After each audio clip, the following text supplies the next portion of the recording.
নূহ আলাইহিস সালাম আউয়ালু রাসূলিন বুইসা ইলা আহলিল আরদ। সাইয়েদনা আদম আলাইহিস সালাম এবং ইদ্রিস আলাইহিস সালামের পরে আল্লাহ তাআলা নূহ আলাইহিস সালামকে পৃথিবীর সর্বপ্রথম রাসূল করে এই পৃথিবীতে প্রেরণ করেছেন এবং আল্লাহ তাআলা ওনাকে বলেছেন আবদান শাকুরা, মানে হচ্ছে অ্যান অবিডিয়েন্ট সার্ভেন্ট অফ আল্লাহ। আল্লাহ তাআলার একজন কৃতজ্ঞ বান্দা হিসেবে আল্লাহ তাআলা কালামুল্লাহ মাজিদে নূহ আলাইহিস সালামকে এই উপাধি দিয়েছিলেন। পাশাপাশি তিনি হচ্ছেন উলুল আজমি মিনার রসুল, অর্থাৎ 5 জন নবীকে আল্লাহ তাআলা কুরআনুল কারীমে দৃঢ় প্রত্যয়ী বা দৃঢ়চেতা রাসূল হিসেবে ঘোষণা করেছেন। নূহ আলাইহিস সালাম হচ্ছেন তাদের মধ্য থেকে অন্যতম। সাউদার্ন ইরাকের একটি শহরে, যেটি কুফা শহরের নিকটবর্তী একটি শহর, এমন একটি শহরে আল্লাহ তাআলা নূহ আলাইহিস সালামকে নবী হিসেবে প্রেরণ করেছিলেন। সাইয়েদনা আদম আলাইহিস সালাম থেকে শুরু করে নূহ আলাইহিস সালাম পর্যন্ত টানা 1000 বছর পর্যন্ত পৃথিবীতে শিরকের সূচনা বা উৎপত্তি হয়নি। বেসিকলি নূহ আলাইহিস সালামের জামানাতেই এই পৃথিবীতে সর্বপ্রথম শিরকের সূচনা হয়েছিল। ইবলিস শয়তান সর্বপ্রথম নূহ আলাইহিস সালামের জামানার যে কওমের লোকেরা, তাদের কাছে শিরকের ইন্ট্রোডিউস করেছিল। তাদের সময়ে 5 জন আল্লাহওয়ালা ব্যক্তি ছিল। তাদের এন্তেকালের পরে শয়তান সেই জনগোষ্ঠীর লোকদের কাছে এসে বলল, তোমরা এই সমস্ত কী ইবাদত করছো? তোমাদের পূর্বপুরুষেরা যেমনভাবে আল্লাহ তাআলার কাছে ইবাদত করে নিজেদেরকে সঁপে দিয়েছিল, তার সামনে তো তোমাদের ইবাদত কিছুই নয়। তোমরা একটা কাজ করো, তোমাদের 5 জন আধ্যাত্মিক পুরুষ বা আল্লাহর প্রিয় বান্দাদের 5টি মূর্তি তৈরি করে তোমরা তোমাদের ইবাদতগাহের পাশে রাখো। ফলে তাদের চেহারা দেখলে তাদের বেশি বেশি ইবাদতের কথা তোমাদের স্মরণ হবে এবং তোমরা আল্লাহ তাআলার ইবাদত করার ব্যাপারে বেশি আগ্রহী হবে। তারা এই শয়তানের মুখরোচক চমৎকার এই কথা শুনে তাদের শ্রেষ্ঠ 5 জন সন্তান বা আল্লাহওয়ালা 5 জন ব্যক্তির 5টি মূর্তি তৈরি করে তাদের ইবাদত গাহের ভেতরে তারা স্থাপন করলো। এবং আসলেই তারা যখন এই 5 জন ব্যক্তিদের মূর্তির দিকে তাকাতো, তাদের আল্লাহ তাআলার ইবাদতের কথা তাদের স্মরণ হতো। ফলে তারা আল্লাহ তাআলার বেশি বেশি ইবাদত করতে লাগলো। এই জেনারেশন এভাবেই বেশি বেশি আল্লাহ তাআলার ইবাদতের মধ্য দিয়ে তারা পার করতে লাগলো। কিন্তু পরবর্তী জেনারেশন যখন আসলো, শয়তান তাদের কাছে এমনভাবে কুমন্ত্রণা বা টেম্পটেশন দিল, ফলে ওই প্রজন্ম তারা আল্লাহ তাআলার এক আল্লাহর ইবাদতকে ভুলে গিয়ে এই 5 জন শ্রেষ্ঠ আল্লাহর ওয়ালির মূর্তির সামনে দাঁড়িয়ে সেখানেই তারা মানত করতে শুরু করলো এবং এক আল্লাহর ইবাদত বাদ দিয়ে সেই মূর্তিগুলোর ইবাদত শুরু করে দিল। এভাবেই সাইয়েদনা নূহ আলাইহিস সালামের জামানাতে সর্বপ্রথম শিরকের সূচনা হয়। পবিত্র কালামুল্লাহ মাজিদে আল্লাহ তাআলা এই ঘটনাটি এভাবে উল্লেখ করেছেন যে নূহ আলাইহিস সালামের জামানায় যারা নেতৃত্বস্থানীয় ছিল, তারা সাধারণ লোকদেরকে উদ্দেশ্য করে বলতো, ওয়াকালু লা তাযারুন্না আলিহাতাকুম ওয়ালা তাযারুন্না ওয়াদ্দাম ওয়ালা সুওয়াআ ওয়ালা ইয়াগুসা ওয়া ইয়াউকা ওয়া নাসরা। অর্থাৎ আমাদের যে 5 জন বিখ্যাত ব্যক্তি, তাদের নাম ছিল ওয়াদ্দান, সুওয়াআন, ইয়াগুস, ইয়াউক এবং নাসর। তোমরা এদের ইবাদত ছেড়ে দিও না, বরং তোমরা এদের উপাসনা করতে থাকো। ফলে এই আয়াতও প্রমাণ করে যে নূহ আলাইহিস সালামের জামানাতে সর্বপ্রথম শিরকের উৎপত্তি হয়েছিল। কিন্তু নূহ আলাইহিস সালাম তার জাতিগোষ্ঠীর কাছে এক আল্লাহর দাওয়াত দিয়ে যেতে লাগলেন। তিনি বলতে আরম্ভ করলেন, ইয়া কওমি আবুদুল্লাহ মা লাকুম মিন ইলাহিন গায়রুহু আফালা তাত্তাকুন। হে আমার জাতিগোষ্ঠীর লোকেরা, হে আমার জনগোষ্ঠীর লোকেরা, তোমাদের কি হলো? তোমরা কেন এক আল্লাহর ইবাদত করছো না? তোমরা কি আল্লাহকে ভয় পাও না? এবং তিনি বললেন যে আল্লাহ তাআলা আমাকে তার বাণী বাহক হিসেবে, প্রেরিত রাসূল হিসেবে তোমাদের কাছে পাঠিয়েছেন। এই যে আমি তোমাদেরকে তাওহীদের বা এক আল্লাহর ইবাদতের দিকে দাওয়াত দিচ্ছি, এজন্য তো আমি কোনো পারিশ্রমিক তোমাদের কাছে চাচ্ছি না, বরং তোমরা যেভাবে শিরক করে যাচ্ছ, এক আল্লাহ ছাড়া মূর্তির পূজা করে যাচ্ছ, ইন্নী আখাফু আলাইকুম আযাবা ইয়াউমিন আযীম, আমি তোমাদের উপর কঠিনতম আযাব আসার আশঙ্কা করছি। সো তোমরা শিরক ছেড়ে দিয়ে, মূর্তি পূজা ছেড়ে দিয়ে, পৌত্তলিকতা ছেড়ে দিয়ে এক আল্লাহ তাআলার ইবাদতের দিকে ফিরে আসো। নূহ আলাইহিস সালাম যখন তার জাতিগোষ্ঠীর লোকদের কাছে তাওহীদের দাওয়াত বা এক আল্লাহর ইবাদতের দাওয়াত দেয়া শুরু করলেন, তার জাতির লোকেরা, তার কওমের লোকেরা নানা ধরনের টাল বাহানা, অজুহাত এবং বিভিন্ন ধরনের যুক্তি তারা স্থাপন করতে শুরু করলো। তাদের প্রথম যুক্তি ছিল যে, হে নূহ, কেন আমরা তোমার দাওয়াতে সাড়া দেব? কারণ সমাজের নিম্ন শ্রেণীর লোকেরা হচ্ছে তোমার অনুসারী। আরাযিলুনা বাদিয়ার রাই ওয়ামা নারাকা ইত্তাবাআকা ইল্লাল্লাযীনা হুম আরাযিলুনা বাদিয়ার রাই। কারণ আমরা দেখতে পাচ্ছি সমাজের লো ক্লাসের যারা লোকজন, নিম্ন শ্রেণীর লোকজন, নিম্ন পেশার লোকজন, এরাই হচ্ছে তোমার ফলোয়ার। তোমরা আগে এই সমস্ত লোকদেরকে তোমার আশেপাশ থেকে সরাও, তখন আমরা তোমার এ দাওয়াতকে গ্রহণ করব। তাদের আরও একটি যুক্তি ছিল যে তুমি এই নিম্ন শ্রেণীর লোকদেরকে নিয়ে সমাজে ইনফ্লুয়েন্সিয়াল হতে চাচ্ছ, ইয়াতাফাদ্দালু আলাইকুম। এই নূহ হচ্ছে জেলে সমাজ, কৃষক সমাজ, এই সমস্ত নিম্ন শ্রেণীর লোকদেরকে নিয়ে এই সমাজের মধ্যে একটা ইনফ্লুয়েন্স ক্রিয়েট করে সে আমাদের উপর সুপিরিয়র হতে চাইছে। এটা ছিল তাদের আরেকটা যুক্তি। তারা আরও বলতো যে আগে যদি এই নিম্ন শ্রেণীর লোকদেরকে তোমার কাছ থেকে তুমি তাড়িয়ে দাও, তাহলে আমরা তোমার উপর বিশ্বাস স্থাপন করতে পারি। নূহ আলাইহিস সালামের এই কথার জবাবে তিনি বলেছিলেন, ওমা আনা বিতরিদিল্লিযিনা আমানু, অর্থাৎ যারা আল্লাহ তাআলার উপর বিশ্বাস স্থাপন করেছে, যদিও তারা নিম্ন শ্রেণীর হয়ে থাকে, কি করে আমি তাদেরকে তাড়িয়ে দিতে পারি। তাদের আরও একটি যুক্তি ছিল যে তুমি আমাদের মতো মানুষ, দেখতে তো তুমি আমাদের মতো মানুষ, তুমি খাচ্ছ, যাচ্ছ, ঘুমাচ্ছ, ঘুরে বেড়াচ্ছ, বাজারে যাচ্ছ, ক্রয় বিক্রয় করছো, আমাদের মতো মানুষ হয়ে তুমি কেমন করে রাসূল হতে পারো? তুমি যে রাসূল, কী করে আমরা বিশ্বাস করব? কেন আকাশ থেকে ফেরেশতারা এসে বলে দিয়ে যায় না যে তুমি রাসূল? তাহলে তো আমরা ফেরেশতাদেরকে দেখলে আমরা আস্থা পেতে পারি এবং নিশ্চিত হতে পারি যে আসলেই তুমি আল্লাহর পাঠানো রাসূল। এবং তারা পাশাপাশি আরও বলতো যে আমাদের পূর্বপুরুষরা তো এই সমস্ত মূর্তিরই পূজা করেছে, তাহলে কি তুমি বলতে চাইছো এরা ভ্রান্ত ছিল? সর্বশেষে তারা বলতে আরম্ভ করলো যে নূহ, তুমি হচ্ছে মিথ্যাবাদী, পাগল এবং ভ্রান্ত, আমরা আমাদের অবস্থানে অটল থাকব। এভাবে সাইয়েদনা নূহ আলাইহিস সালামের তাওহীদের যে দাওয়াত তিনি তার সমাজে ছড়িয়ে দিচ্ছিলেন, তারা ডিরেক্টলি এই একত্ববাদের দাওয়াতকে তারা প্রত্যাখ্যান করলো, রিজেক্ট করলো। কিন্তু নূহ আলাইহিস সালাম তিনি হাল ছাড়েননি। তিনি টানা 950 বছর তার জাতিগোষ্ঠীর লোকদের কাছে তিনি এক আল্লাহর দাওয়াত দিয়ে যেতে লাগলেন। কালামুল্লাহ মাজিদ আমাদেরকে জানাচ্ছে, ওয়ালাকাদ আরসালনা নূহান ইলা কওমিহি ফালাবিসা ফীহিম আলফা সানাতিন ইল্লা 50 আমা। তিনি 1 বছর, 2 বছর, 10 বছর, 20 বছর নয়, টানা 950 বছর তিনি লাগাতার কন্টিনিউয়াসলি তার কওমের লোকদের কাছে তিনি এই তাওহীদের দাওয়াত দিয়ে যেতে লাগলেন। এবং তিনি দিন রাতকে এক করে টায়ারলেসলি, রেস্টলেসলি তিনি তার জাতিগোষ্ঠীর কাছে এই একই দাওয়াত দিতে লাগলেন। তিনি বলছেন যে রব্বি ইন্নী দাআউতু কওমি লাইলা ওয়া নাহারা, হে আল্লাহ, দিন রাত তো আমি চেষ্টা করে গেলাম, তাদেরকে তাওহীদের দাওয়াত দিলাম, কিন্তু তারা আমার কথা শুনছে না। ওয়া ইন্নী কুল্লামা দাআউতুহুম লিতাগফিরা লাহুম জাআলু আসাবিআহুম ফি আযানিহিম। এর মানে হচ্ছে আল্লাহ, আমি যখনই তাদেরকে দাওয়াত দিতাম, তারা তাদের আঙ্গুলগুলো তাদের কানের ভেতরে ঢুকিয়ে রাখতো, যাতে করে আমার তাওহীদের কথা তাদের শুনতে না হয়। এবং ওয়াস্তাগশাউ সিয়াবাহুম ওয়া আসররু ওয়াস্তাকবারু ইস্তিকবারা, তারা আমাকে দেখলেই চাদর দিয়ে তাদের মুখ পেঁচিয়ে রাখতো, যাতে করে আমার কথাগুলো তারা শুনতে না পায়। সুম্মা ইন্নী দাআউতুহুম জিহারা। আমি, নূহ আলাইহিস সালাম বললেন, আল্লাহ, আমি দাওয়াতি কাজ করার কোনো মাধ্যমই তো বাকি রাখিনি। আমি প্রথমে পার্সন টু পার্সন আমি প্রাইভেটলি দাওয়াত দিতাম। এটা যখন তারা অস্বীকার করলো, আমি তখন পাবলিক দাওয়াত দেওয়া শুরু করলাম। আমি তাদের বড় গ্যাদারিংসে, বিভিন্ন ফেস্টিভ্যালে যে তাদেরকে এই দাওয়াতের কথা শোনালাম, কিন্তু তারা প্রত্যাখ্যান করেছে। সুম্মা ইন্নী আ'লানতু লাহুম ওয়া আসরারতু লাহুম ইসরারা। অর্থাৎ এই আয়াত থেকে বোঝা যাচ্ছে যে নূহ আলাইহিস সালাম দাওয়াত দেওয়ার বা বাণী বাহকের যে কাজ, এই গুরুদায়িত্ব পালনে কোনো ধরনের প্রক্রিয়া তিনি বাদ রাখেননি। তিনি দিনে রাতে, তিনি প্রাইভেটলি, তিনি পাবলিকলি, তিনি উৎসাহ প্রদানের মাধ্যমে, জান্নাতের সুসংবাদ দেওয়ার মাধ্যমে, কিংবা জাহান্নামের ভয় দেখানোর মাধ্যমে নানাভাবে তার জাতিগোষ্ঠীর কাছে আখিরাতের কথা, আখিরাতে আল্লাহ তাআলার সুপ্রিম কোর্টের কাঠগড়ায় দাঁড়িয়ে জবাবদিহিতার কথা, এক আল্লাহর একত্ববাদের কথা, এই দাওয়াতগুলো তিনি দিয়ে গিয়েছেন। কিন্তু অধিকাংশ ক্ষেত্রেই এবং অধিকাংশ লোকগুলোই নূহ আলাইহিস সালামের এই তাওহীদের দাওয়াতকে প্রত্যাখ্যান করেছিল এবং রিজেক্ট করেছিল। এভাবে নূহ আলাইহিস সালাম যখন দাওয়াত দিয়ে যেতে লাগলেন, তার কওমের লোকদের মধ্য থেকে ফাইনাল যে রেসপন্সটি এসেছিল সেটি হচ্ছে, ক্বালু লা ইন লাম তানতাহি ইয়া নূহ লা তাকুনান্না মিনাল মারজুমিন। হে নূহ, অনেক হয়েছে, এবার তুমি থামো। তুমি যদি এই দাওয়াত দেয়া বন্ধ না করো, তাহলে আমরা তোমাকে স্টোনিং করে, পাথর মেরে, প্রস্তর নিক্ষেপ করে দুনিয়া থেকে বিদায় করে দেব। এবং তারা এও বলল যে ক্বালু ইয়া নূহ ক্বাদ জাদালতানা ফাআকসারতা জিদালানা। অনেক হয়েছে, তুমি অনেক আর্গুমেন্ট আমাদের সাথে দিয়েছ, অনেক তর্ক বিতর্ক তোমার সাথে হয়েছে, এবার থামো।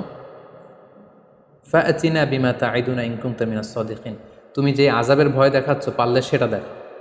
তুমি আমাদেরকে বলছো যে আমরা যদি এক আল্লাহর ইবাদত না করি, আমরা যদি পৌত্তলিকতা না ছাড়ি, তাহলে আল্লাহ তাআলা আযাব দিয়ে আমাদেরকে ধ্বংস করে দিবে। পারলে সেই ধ্বংসলীলা তুমি আমাদের সামনে নিয়ে আসো, পারলে সেই শাস্তি দেখাও তুমি যদি সত্যবাদী হয়ে থাকো। এবার নূহ আলাইহিস সালাম তাদের এ ধরনের অ্যাটিটিউড দেখে অনেকটা হতাশ হলেন।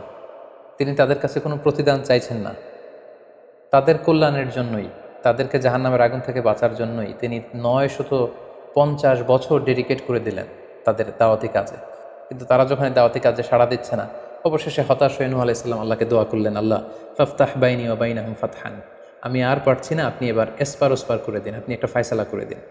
অবশেষে তিনি বদদোয়া করে বসলেন, তাদের উপর অভিশাপ দিয়ে ফেললেন, কার্ডস করে বসলেন। তিনি বললেন, রাব্বি লা তাযার আলাল আরদি মিনাল কাফিরিনা দাইয়ারা, হে আল্লাহ, আপনি এমন আযাব পাঠান, আযাব দিয়ে আপনি কাফিরদের আন্ডা বাচ্চা কাউকে আপনি অবশিষ্ট রাখবেন না, পুরো কাফির সমাজ, মুশরিক সমাজকে আপনি আযাব দিয়ে ধ্বংস করে দেন। যদি আপনি তাদেরকে বাঁচিয়ে রাখেন তাহলে তারা বিশ্বাসীদেরকেও সংক্রামিত করবে এবং তাদের অনাগত প্রজন্ম তারা পাপাচারী হয়ে এই পৃথিবীতে তারা ফাসাদ সৃষ্টি করবে। নূহ আলাইহিস সালাম যখন এরকম বদদোয়া করলেন, আল্লাহ তাআলা নূহ আলাইহিস সালামের এই অভিশাপ বা বদদোয়াকে কবুল করলেন এবং তিনি নূহ আলাইহিস সালামকে জানিয়ে দিলেন, নূহ, তোমার কথা মতো আমি এবার এটার একটা শেষ দেখে ছাড়বো এবং আমি পৃথিবীতে আযাব পাঠাবো। সে আযাবটি হচ্ছে ভয়ঙ্কর ধরনের বন্যা হয়ে যাবে গোটা পৃথিবীতে, মহাপ্লাবন ঘটবে। সো সে প্লাবন থেকে বাঁচার জন্য ওয়াসনাইল ফুলকা বিআইউনিনা ওয়া ওয়াহিনা, অর্থাৎ হে নূহ, তুমি আমার গাইডেন্স বা আমার পাঠানো দিক নির্দেশনা অনুযায়ী তুমি বিশাল একটি নৌকা বানাও বা কিস্তি বানাও বা বিশাল একটি জলতরী বা নৌযান বানাও, যাতে করে এই মহাপ্লাবন থেকে বাঁচার জন্য তুমি বিশ্বাসীদেরকে নিয়ে এই নৌযানে, এই কিস্তিতে, জাহাজে বা এই জলতরীতে, এই নৌকাতে তোমরা আশ্রয় নিতে পারো। আল্লাহ তাআলার পক্ষ থেকে এই আদেশ যখন আসলো, সাইয়েদনা নূহ আলাইহিস সালাম বিশ্বাসীদেরকে নিয়ে বিশাল এক জলতরী বা নৌকা বা বিশাল এক জাহাজ তিনি তৈরি করলেন। নূহ আলাইহিস সালামের কওমের মুশরিক লোকেরা যখন এই জাহাজ বা নৌকা বানাতে দেখলো, তারা হাসাহাসি শুরু করে দিল। কোরআন বলছে, ওয়া কুল্লামা মাররা আলাইহি মালাউম মিন কওমিহি সাখিরু মিন, তারা যখনই নৌকা বানানো, এই কিস্তি বানানো, এই বিশাল জলতরী বানাতে দেখলো, তারা ঠাট্টা বিদ্রুপ করলো। তারা বলল, নূহ, এই মরুভূমির মাঝখানে কোথায় তুমি এই নৌকা চড়াবে? তোমরা যেহেতু নৌকা বানাচ্ছ, পারলে একটা সাগরও বানিয়ে নাও, যাতে করে তোমাদের এই নৌকাকে, এই জাহাজকে তোমরা ভাসাতে পারো। সাইয়েদনা নূহ আলাইহিস সালাম এবং বিশ্বাসীরা আল্লাহ তাআলার উপর অটল থেকে আল্লাহ তাআলার দেয়া দিক নির্দেশনা অনুযায়ী তারা বিশাল নৌকা তৈরি করে ফেললেন। এ পর্যায়ে আল্লাহ তাআলা নূহ আলাইহিস সালামকে জানালেন যে মহাপ্লাবনের জন্য নূহ তুমি অপেক্ষা করতে থাকো এবং এই প্লাবনটা হবে 40 দিন লম্বা, 40 days long, and the entire world will be drastically flooded. গোটা বিশ্বের এমন কোনো জায়গা থাকবে না, আনাচে কানাচে গোটা বিশ্বটা এই মহাপ্লাবনের আওতায় এসে পৃথিবীর সব প্রাণীগুলো মারা যাবে। সো তুমি কি করে বুঝবে যে আমি কখন এই মহাপ্লাবন পৃথিবীতে দিচ্ছি? সেটার একটা সাইন হচ্ছে, তুমি যখন চুলার ভেতর থেকে ফুরফুর করে কলকল করে পানি বেরোতে দেখবে, তখনই বুঝবে যে সে টাইমটা চলে এসেছে। তখন তুমি হাত্তা ইদা জা আমরুনা বা ফারাত তান্নুর, চুলার ভেতর থেকে আগুনের পরবর্তীতে, আগুনের বিপরীতে পানি ছুটতে আরম্ভ করবে, তখনই বুঝবে যে সে সময়টা চলে এসেছে, মহাপ্লাবনের সময়টা একেবারে ঘনিয়ে এসেছে। কুল নাহমিল ফিহা মিন কুল্লি যাওজাইনি ইসনাইন, তখন তুমি সমস্ত বিশ্বাসী বান্দাবান্দিদেরকে, যারা তোমার ফলোয়ার, যারা একত্ববাদী বিশ্বাসী, তাদেরকে নিয়ে সেই নৌকায় তুমি আরোহণ করবে এবং প্রতিটি প্রাণী থেকে জোড়ায় জোড়ায়, অর্থাৎ ম্যাসকুলিন অ্যান্ড ফ্যামিনিন, নারী পুরুষ জোড়ায় জোড়ায় তুমি নিয়ে সেই নৌকাতে আরোহণ করবে। কারণ এই মহাপ্লাবনটা এত ভয়ঙ্কর মহাপ্লাবন হবে, ফলে পৃথিবীতে কেউ বেঁচে থাকবে না এবং তোমরাই হবে নেক্সট জেনারেশন, এবং তোমাদের থেকেই পৃথিবী আবার নতুন করে সভ্যতা বিনির্মিত হবে এবং তোমাদের থেকে নতুন করে পৃথিবীর সব প্রাণীকুল আবার নতুন করে বংশবিস্তার শুরু হবে। আল্লাহ তাআলার এই গাইডেন্স অনুযায়ী নূহ আলাইহিস সালাম অপেক্ষা করতে লাগলেন যে কখন চুলার ভেতর থেকে কলকল করে পানি বেরোয়। হঠাৎ করে তিনি একদিন দেখতে পেলেন যে চুলার ভেতর থেকে পানি বেরোচ্ছে। তিনি সমস্ত বিশ্বাসীদেরকে নিয়ে এবং বিভিন্ন প্রাণীকুল থেকে জোড়ায় জোড়ায় নারী পুরুষ দুই ধরনের জেন্ডারকে একত্রিত করে নিয়ে তিনি আল্লাহ তাআলার নামে সেই নৌকার মধ্যে আরোহণ করলেন এবং আল্লাহ বললেন, ওয়াকাল আরকাবু ফিহা বিসমিল্লাহি মাজরেহা ওয়া মুরসাহা ইন্না রাব্বি লাগফুরুর রহিম। আল্লাহ বললেন, তোমরা যখন আরোহণ করবে, তোমরা আল্লাহর নামে আরোহণ করবে, অর্থাৎ বিসমিল্লাহ বলে আরোহণ করবে। কারণ তোমাদের এই নৌকার, এই জাহাজের গতি এবং স্থিতি এটা হবে আল্লাহর নামে। এটার সেইলিং বা অ্যাঙ্করিং, এটার পানির উপরে ভেসে চলা এবং এটার নোঙর ভিড়ানো সবটাই হবে আল্লাহ তাআলার নামে। এবং আল্লাহ তাআলার আদেশ অনুযায়ী নূহ আলাইহিস সালাম সবাইকে নিয়ে সেই নৌকায় আশ্রয় নিলেন। কোরআন আমাদেরকে জানাচ্ছে, ওহিয়া তাজরি বিহিম ফি মাউজিন কাল জিবাল।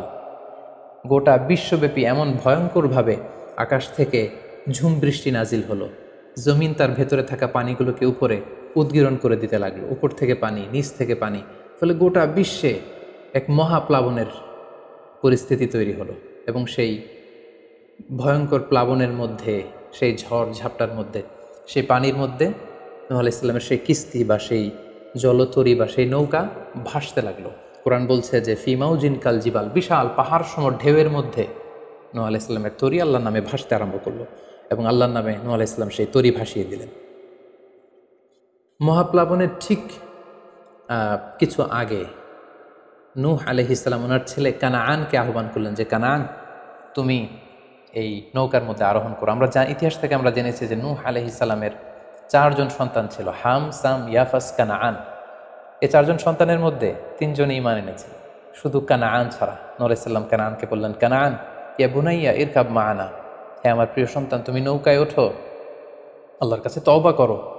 কিন্তু কানাআন নূহ আলাইহিস সালামের এই আহ্বানের প্রত্যুত্তরে তিনি বলেছিলেন, আমি নৌকায় উঠবো না, সাআবি ইলা জাবালিন ইয়াসিমুনি মিনাল মা, আমি পাহাড়ের চূড়ায় যেয়ে দাঁড়াবো, পাহাড় আমাকে পানি থেকে বাঁচাবে, কারণ এই বন্যার পানি তো পাহাড় পর্যন্ত পৌঁছতে পারবে না। নূহ আলাইহিস সালাম বললেন, ক্বালা লা আসিমাল ইয়াউমা মিন আমরিল্লাহ ইল্লা মার রাহিম, হে কানাআন, আজকে আল্লাহর এই গজব থেকে, এই আযাব থেকে, এই মহাপ্লাবন থেকে বাঁচানোর কেউ নাই, কেউ তোমাকে বাঁচাতে পারবে না। পাহাড় তোমাকে আজকে সুরক্ষা দিতে পারবে না, বাঁচাতে পারবে না, আজকে বাঁচানোর কেউ নেই, তুমি তাড়াতাড়ি উঠে আসো এখানে। কিন্তু নূহ আলাইহিস সালামের ছেলে কানাআন অস্বীকৃতি জ্ঞাপন করলো। কোরআন বলছে, ওয়াহালা বাইনাহুমাল মাউজু ফাকানা মিনাল মুগরাকিন, বাবা আর ছেলের মধ্যে যখন এ ধরনের কথা চলছিল, হঠাৎ করে বিশাল এক সাগরের ঢেউয়ের ধাক্কা এসে নূহ আলাইহিস সালামের সন্তান কানাআনকে পানির মধ্যে ডুবিয়ে দিল। তাহলে এই আয়াত থেকে বুঝলাম কানাআন যারা ডুবে গিয়েছিল তাদের অন্তর্ভুক্ত হয়েছিল। এবং মজার ব্যাপার হচ্ছে, নূহ আলাইহিস সালামের স্ত্রীও এই মহাপ্লাবন থেকে বাঁচতে পারেনি। সেও ঈমান না আনার কারণে যারা ধ্বংস হয়েছিল, যাদের সলিল সমাধি হয়েছিল মহাপ্লাবনের পানির মধ্যে, নূহ আলাইহিস সালামের স্ত্রীও সেখানে নিহত হয়েছেন।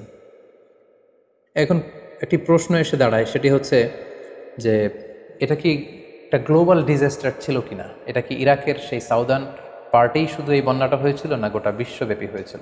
এ নিয়ে ঐতিহাসিকদের মধ্যে অনেক ধরনের মতামত পাওয়া যায়। তবে একটা বড় সংখ্যক ঐতিহাসিক মুআররিখুন তারা বলেছেন যে ইট ওয়াজ এ গ্লোবাল ডিজাস্টার। এই ফ্লাড, এই বন্যাটা ছিল গোটা বিশ্বব্যাপী। কারণ আল্লাহ তাআলা কোরআনে বলেছেন, নূহ আলাইহিস সালামের বদদুয়ার কথা বলেছেন। নূহ আলাইহিস সালাম বলেছেন যে, রব্বি লা তাযার আলাল আরদি মিনাল কাফিরিনা দাইয়ারা, হে আল্লাহ, এই জমিনে একজন কাফিরকেও আপনি বাঁচিয়ে রাখবেন না। সো এই আর্থ শব্দটা প্রমাণ করে তিনি গোটা বিশ্বের দিকে ইঙ্গিত করেছেন। এবং আল্লাহ যখন জমিনকে ইঙ্গিত করেছেন, ইয়া আরদুবলাই, হে পানি তুমি নিচের দিকে চলে যাও। ফলে এই আর্থ দ্বারা বোঝা যাচ্ছে যে শুধু ইরাকের সেই সাউদার্ন ইরাকের কুফা শহরের পাশেই এই বন্যাটা লিমিটেড বা সীমিত ছিল না, বরং এই ডিজাস্টারটা ছিল একটা গ্লোবাল ডিজাস্টার। গোটা বিশ্বব্যাপী মহাপ্লাবনের পানিতে গোটা বিশ্বের সব সয়লাভ হয়ে গিয়েছিল। 40 দিন এই বন্যাটা কন্টিনিউ করেছে এবং 40 দিনের এই সময়ে মহাপ্লাবনে যত কাফির, মুশরিক এবং নূহ আলাইহিস সালামের সময়কালের যত মুশরিক এবং অবাধ্য লোকেরা ছিল, সবাইকে আল্লাহ তাআলা এই বন্যার মাধ্যমে ধ্বংস করেছেন। 40 দিন পর আল্লাহ তাআলা আদেশ করলেন, ইয়া আরদুবলাঈ মাআকি ওয়া ইয়া সামাউ আকলিঈ, অর্থাৎ হে আকাশ, তুমি বৃষ্টি বর্ষণ করা এবার স্টপ করো, এবার বন্ধ করো। এবং জমিনকে বললেন, জমিন তুমি যে মাটির ভেতর থেকে পানি বের করছিলে, এই পানি বের করা বন্ধ করে তুমি ভূপৃষ্ঠের উপরে থাকা পানিগুলোকে গিলে ফেলো। ওয়াগীদাল মা, ফলে আল্লাহ তাআলার আদেশের সাথে সাথে পানি বর্ষণ এবং পানি জমিনের ভেতর থেকে বের হয়, এটা বন্ধ হলো। ওয়াস্তাওয়াত আলাল জুদি, নূহ আলাইহিস সালামের এই বিশাল জলতরী বা কিস্তি বা নৌকা জুদি পাহাড়ে যেয়ে থামল। জুদি পাহাড়ে এই তরীর নোঙর ভিড়ল। এখন জুদি পাহাড়টা কোথায়? কিছু কিছু ঐতিহাসিকরা বলেছেন যে ইরাকের মোসেল শহরে একটি বিশাল মাউন্টেন রেঞ্জ রয়েছে, সেই পাহাড়ের একটা অংশের নাম হচ্ছে জুদি পাহাড়। কোনো কোনো ঐতিহাসিকগণ বলেছেন এই জুদি পাহাড়টি আর্মেনিয়াতে অবস্থিত। অনেক ঐতিহাসিকগণ মত প্রকাশ করেছেন যে এটি ইরাকেও নয়, এটি আর্মেনিয়াতেও নয়, বরং এটি তুরস্কের একটি পাহাড়।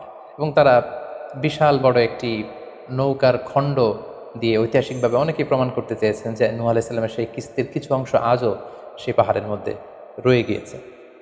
সেই জুদি পাহাড়ে যখন এই নৌকাটি ভিড়ল, আল্লাহ তাআলা তখন নূহ আলাইহিস সালামকে আদেশ করলেন, ইহবিত বিসালামিন মিন্না, তুমি এবার শান্তির সাথে সেফলি সাউন্ডলি তুমি এবার সেই জুদি পাহাড়ে তোমরা নামো। ও বারাকাতিন আলাইক, তোমাদের উপর আমার পক্ষ থেকে বারাকা ব্লেসিং থাকবে। ও আলা উম্মামিম মিম্মান মাআক, এবং তোমার সাথে যারাই আছে সবার জন্য আমার পক্ষ থেকে ব্লেসিং থাকবে। এবং এই বিশাল মহাপ্লাবন থেকে যে আমি তোমাদেরকে বাঁচিয়ে দিয়েছি, শুকরিয়া স্বরূপ তোমরা সবাই পড়ো আলহামদুলিল্লাহ। ফাকুলিল হামদুলিল্লাহ। কোরআন বলছে যে তারা সবাই আল্লাহর প্রশংসা করে সেখান থেকে নেমে আসলো। এবং নূহ আলাইহিস সালামকে আল্লাহ তাআলা শিখিয়ে দিলেন, নূহ এবার তুমি পড়ো রব্বি আনজিলনি মুনজালান মুবারাকান ওয়া আনতা খায়রুল মুনজিলিন, অর্থাৎ হে আল্লাহ, আপনি এমন জায়গায় আমাদেরকে অবতরণ করুন যে জায়গাটা আমাদের জন্য কল্যাণকর, কারণ আপনিই তো উত্তম অবতরণকারী। ফলে নূহ আলাইহিস সালামের সাথে যারা ছিল বিশ্বাসীরা, তারা এবং তার সাথে প্রাণীকুলের মধ্য থেকে যারা ছিল সবাইকে নিয়ে নূহ আলাইহিস সালাম এই জমিনে বন্যা পরবর্তী মহাপ্লাবন পরবর্তী সময়ে তিনি সবাইকে নিয়ে এই জমিনের মধ্যে আবার নেমে আসলেন। ফলে ঠিক ওই সময়টাতে পৃথিবীতে আর কোনো কাফের, কোনো মুশরিক, কোনো পৌত্তলিক ছিল না, বরং তখন এটা ছিল, it was very fresh and pure monotheist generation, একত্ববাদী একটা প্রজন্ম। ফলে এখানে ঠিক ঠিক ওই সময়টাতে পৃথিবীতে আর কোনো কাফির মুশরিক আর ছিল না। আমরা আমাদের আলোচনার শুরুর দিকে বলেছিলাম যে নূহ আলাইহিস সালামের 4জন ছেলে ছিল, হাম, সাম, ইয়াফাস এবং কানাআন। এবং ঐতিহাসিকভাবে এটা ঐতিহাসিক বিভিন্ন ধর্মগ্রন্থ থেকেও এটা প্রমাণিত যে এই 4 ছেলের মধ্য থেকে একজন ছেলে ছিল কানাআন, যে মহাপ্লাবনে মৃত্যুবরণ করেছে। এবং হাম, সাম এবং ইয়াফেস, তাদের মধ্য থেকেই মূলত গোটা বিশ্বে নতুন করে মানব সভ্যতার আবার সূচনা হয়েছে। নূহ আলাইহিস সালামের ছেলে হাম, তিনি আফ্রিকাতে তার পরিবার নিয়ে বসবাস শুরু করেন। এবং ওনার ছেলে সাম, যেখান থেকে সেমাইটিক শব্দটি আমরা বলে থাকি, ওনার ছেলে সাম তার আত্মীয় স্বজন এবং তার বংশধরদেরকে নিয়ে ধীরে ধীরে মধ্যপ্রাচ্য বা দূরপ্রাচ্যের এই এরিয়াতে পরবর্তীতে তারা বসবাস শুরু করেন। এবং ওনার ছেলে ইয়াফেস বর্তমান যে চীন বা তার আশেপাশের যে এরিয়াগুলো আছে সেখানে বসবাস শুরু করেন। এবং সেখান থেকেই মানব ইতিহাস আবার নতুন করে তার পথ চলা শুরু করলো। এবং গোটা বিশ্বে বাচ্চা রিজালান কাসীরা ওয়া নিসা, অনেক নারী করে গোটা বিশ্বে সেখান থেকে আবার ছড়িয়ে পড়তে আরম্ভ করলো। এভাবেই নূহ আলাইহিস সালাম একত্ববাদের দাওয়াত দিয়ে নিরলস প্রচেষ্টা করে ওনার জীবনকে তিনি অতিবাহিত করেছেন। সাইয়েদনা নূহ আলাইহিস সালাম ওনার ইন্তেকালের পরে ওনাকে কোথায় কবর দেওয়া হয়েছে এ নিয়ে 2টি মত পাওয়া যায়। প্রথম মত অনুযায়ী ওনাকে মক্কাতে কবরস্থ করা হয়েছে, আরেকটি মত অনুযায়ী লেবাননের কার্ক নামে একটি এরিয়াতে, জাবালে দীর, সেই দীর মাউন্টেনের পাশে সাইয়েদনা নূহ আলাইহিস সালামকে কবরস্থ করা হয়েছে। সম্মানিত শুধু এই ছিল নূহ আলাইহিস সালামের সংক্ষিপ্ত, বর্ণাঢ্য এবং সংগ্রামী জীবন কাহিনী। এ পর্যায়ে আমরা নূহ আলাইহিস সালামের এই স্টোরি থেকে, এই জীবনী থেকে কী ধরনের লেসন, লাইফ লেসন বা শিক্ষা আমরা পেতে পারি, যেটা আমরা আমাদের সমাজের সাথে রেলেভেন্ট করতে পারি, আমরা সে বিষয়ে সামান্য কিছু আলোচনা করব। আমরা যারা দাওয়া কাজের সাথে ইনভলভড, তাদের জন্য নূহ আলাইহিস সালামের জীবনীতে আসলে নূহ আলাইহিস সালামের দাওয়া ক্যারিয়ার থেকে নেবার মতো, শেখার মতো অনেক কিছু রয়েছে। তোর মধ্যে থেকে অন্যতম হচ্ছে যে ডাইভার্সিটি অফ দাওয়া অ্যাপ্রোচ। আমরা জানি যে আমরা যারা আল্লাহ তাআলার এই কথাগুলো, কোরআন সুন্নাহর এই মেসেজগুলো পৌঁছে দিচ্ছি, আমরাও কাইন্ডা বাণীবাহকের কাজ কিন্তু আমরা করছি। যেহেতু নবীরা নেই, তাদের অনুসৃত পথকে আমরা ধারণ করে তাদের কথাগুলো আমরা পৌঁছে দিচ্ছি। সো আমাদের দাওয়া অ্যাপ্রোচের মধ্যে ডাইভার্সিটি থাকতে হবে। আমরা যেমনি ওরালি দাওয়া কাজ করি, নবীরা ওরালি দাওয়া কাজ করতেন, মৌখিকভাবে মানুষকে দাওয়া দিতেন। এই ওরালি দাওয়ার পাশাপাশি আমরা রিটেন দাওয়ার কাজ করতে পারি, আমরা প্র্যাকটিক্যাল দাওয়া কাজ করতে পারি। অর্থাৎ প্র্যাকটিক্যাল দাওয়াটা হচ্ছে লাইভ দাওয়া। আমার কথা দেখে, আমার আচরণ দেখে, আমার ডিলিংস দেখে মানুষ ইসলামের সৌন্দর্যের প্রতি আকৃষ্ট হবে, এবং এটা খুবই ফলপ্রসূ একটা দাওয়া সিস্টেম। সো আমরা যদি নূহ আলাইহিস সালামের জীবনের দিকে তাকাই, তাহলে দেখব উনি অনেকভাবে এই দাওয়া কাজ করেছেন। উনি প্রথম পার্সন টু পার্সন টার্গেট করে তাকে একা একা বোঝাতেন। এটা যখন কাজ না করতো, প্রাইভেট দাওয়া থেকে উনি পরে সুইচ করলেন পাবলিক দাওয়াতে। কোরআন আমাদেরকে জানিয়েছে যে তার কওমের বিভিন্ন ফেস্টিভ্যালগুলোতে, সেখানকার বিভিন্ন পাবলিক গ্যাদারিংসগুলোতে, সেখানকার বিভিন্ন ক্লাবগুলোতে তিনি যে এক আল্লাহর দাওয়া তিনি সেখানে পেশ করেছেন। পাশাপাশি নূহ আলাইহিস সালাম তার সময়ের সম্ভ্রান্ত ব্যক্তিবর্গ যারা, তাদেরকে স্পেশালি তিনি দাওয়া কাজের আওতায় নিয়ে এসেছেন। এলিট সোসাইটি যারা, আমরা যদি আল্লাহ রাসূল সাল্লাল্লাহু আলাইহি ওয়াসাল্লামের দাওয়া অ্যাক্টিভিটির দিকে তাকাই তাহলে দেখব যে উনিও কিন্তু সানাদিদে কোরাইশের যারা লিডার শ্রেণী ছিল, গণ্যমান্য ব্যক্তিবর্গ ছিল, তাদেরকে তিনি স্পেশালি দাওয়া কাজ করতেন তাদের সাথে। কারণ আমরা জানি যে একটা সমাজের লিডার যদি ইসলামের পথে আসে, ফলে তার যে লক্ষ লক্ষ ফলোয়ার থাকবে তারাও তার দ্বারা ইনফ্লুয়েন্স হয়ে তারাও ইসলামের পথে চলে আসবে। এবং আল্লাহ রাসূল সাল্লাল্লাহু আলাইহি ওয়াসাল্লামের জীবনী তো আমরা দেখেছি যে কোনো গোষ্ঠীর বা কোনো কওমের বা কোনো ট্রাইবের গোত্র প্রধান যখন কালিমা পড়ে মুসলমান হয়েছে, তার দেখা দেখি গোত্রের সকল নারী পুরুষ তারাও মুসলমান হয়ে গেছে। দাওয়া কাজ আঞ্জাম দেওয়ার ক্ষেত্রে যারা এলিট সোসাইটি বা সমাজের গণ্যমান্য ব্যক্তিবর্গ যারা থাকবে, তাদেরকে দাওয়া দেওয়ার ক্ষেত্রে আমাদেরকে স্পেশাল এফোর্ট দিতে হবে। কারণ তাদেরকে যদি আমরা ইসলামের পক্ষে, সত্যের পক্ষে কনভিন্সড করতে পারি, ফলে তারা সমাজের আরও অনেক লোককে ইনফ্লুয়েন্স করে ইসলামের সুশীতল বাণীর ভেতরে নিয়ে আসতে পারবে। তো এর মানে এই নয় যারা নিম্ন শ্রেণীর বা যারা সমাজের মধ্যবিত্ত বা নিম্ন মধ্যবিত্ত যে ফ্যামিলিগুলো রয়েছে বা যে সমস্ত লোকজন রয়েছে তাদেরকে আমরা গুরুত্ব দিব না, ব্যাপারটি এমন নয়। বরং নূহ আলাইহিস সালামের ঘটনা থেকে আমরা বুঝতে পারছি যে একটা হচ্ছে মাস পিপলদের জন্য দাওয়া, আর একটি হচ্ছে যারা সমাজের উচ্চ শ্রেণী তাদের জন্য স্পেশালি কিছু টাইম স্পেন্ড করা, তাদেরকে আলাদাভাবে দাওয়া দেওয়া, এবং অথবা তাদের উপযোগী করে দাওয়া অ্যাক্টিভিটি তাদের কাছে যদি আমরা প্রেজেন্টেশন করতে পারি, তাহলে নিঃসন্দেহে তারাও ইসলামের সৌন্দর্যের দ্বারা আকৃষ্ট হবে। নূহ আলাইহিস সালামের এই জীবন কাহিনী থেকে আমরা আরও একটি বিষয় শিখতে পারি, সেটি হচ্ছে দাওয়া কাজে কখনো হতাশ হওয়া যাবে না, নিরাশ হওয়া যাবে না এবং হাল ছাড়া যাবে না, বরং ভরসা রাখতে হবে আল্লাহর উপর। কারণ আমরা কয় বছর দাওয়া কাজ করে যাচ্ছি, আমরা কতটুকু এফোর্ট দিয়েছি, আমরা কতটুকু টাইম স্পেন্ড করেছি, আমরা কতটুকু স্যাক্রিফাইস করেছি। আমরা যদি নূহ আলাইহিস সালামের জীবনের দিকে তাকাই তাহলে দেখব যে তিনি টানা 950 বছর টানা লাগাতার তিনি তার জাতিগোষ্ঠীর কাছে দাওয়াতি কাজ করেছেন, কিন্তু তিনি নিরাশ হননি, হতাশ হননি, হাল ছেড়ে দেননি, তিনি ভরসা রেখেছিলেন আল্লাহ তাআলার উপর। সো আমরা যারা দাওয়া কাজ করছি, আমরা ইনস্ট্যান্ট ফলাফলের জন্য যেন বসে না থাকি, আমরা আমাদের দায়িত্বটুকু পালন করব। নূহ আলাইহিস সালামের এই স্টোরি থেকে আমরা আরও একটি বিষয় শিখতে পারি, সেটা হচ্ছে আমাদের কাজ হচ্ছে ইফোর্ট দেয়া, বাট এটার কমপ্লিশন, এটার রেজাল্ট আসবে আল্লাহ তাআলার পক্ষ থেকে। আরবিতে বলা হয় যে আস-সা'য়ু মিন্না ওয়াল ইতমামু মিনাল্লাহ, প্রচেষ্টা করার মালিক আমরা, সফলতা দেওয়ার মালিক হচ্ছেন আল্লাহ।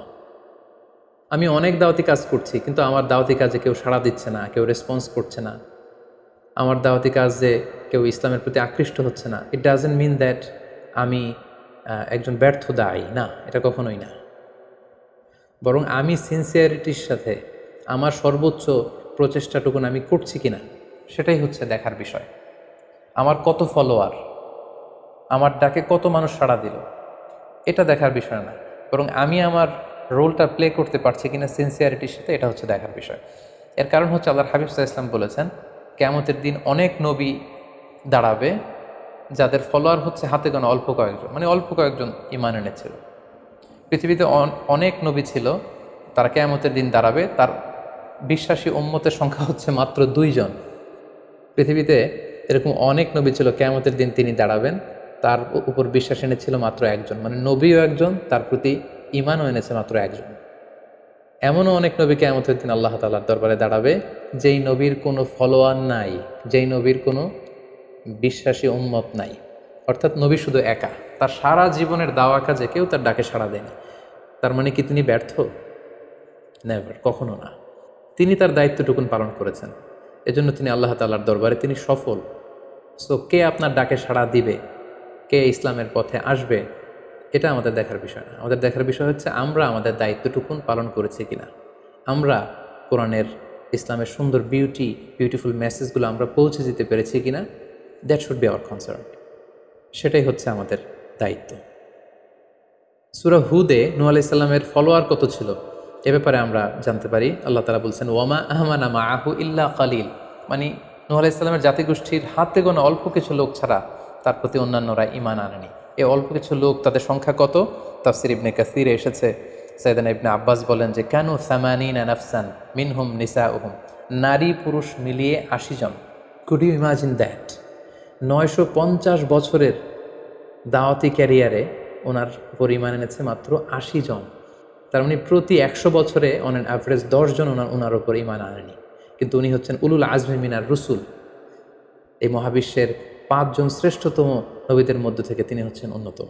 সো আমাদেরকে দেখতে হবে আমরা আমাদের দায়িত্বটুকুন পালন করছি কিনা, কতজন আমাদের ডাকে সাড়া দিল, কতজন আমাদের ফলোয়ার হলো, কতজন ইসলামের পথে আসলো কি আসলো না, সেটা আল্লাহ তাআলা নির্ধারণ করবেন।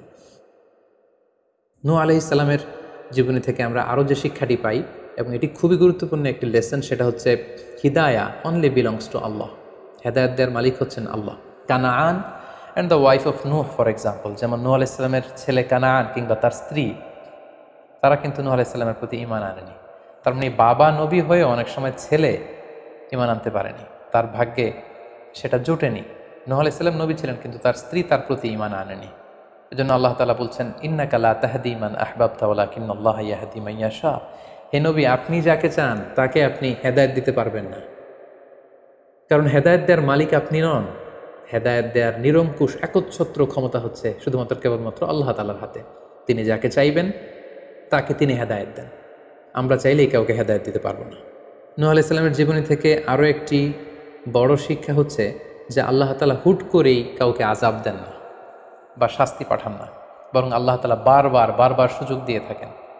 অনেক সুযোগ দেওয়ার পরে বারবার সুযোগ